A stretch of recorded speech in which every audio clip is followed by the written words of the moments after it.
Puto o rice cake nga adunay disenyo nga pang-eleksyon, blockbuster kayo kagahapon sa mga taong gipanggutom human mibutar. Usa lang kini sa mga patok nga panikay-sikay atol sa piniliay. Ani ang report. Hinimo sa ginaling nga bugas nga ibutang sa dahon nga naa sa hulmahanan.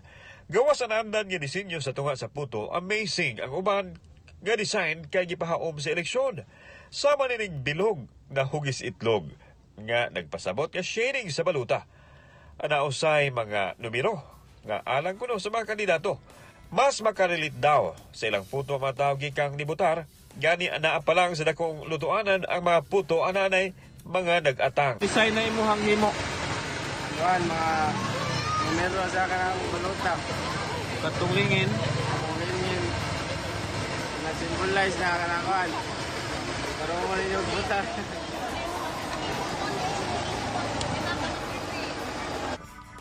Samtang nausay na baligya og bingka gikan sa Mandawi nga duha ka flavor.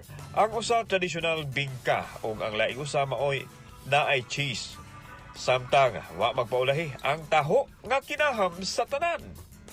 Nausay mobile tindahan sa nagkaniyang pastry product.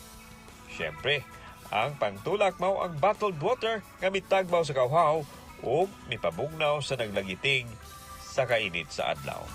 Ako si Alan Domingo, Balitang Bisdak.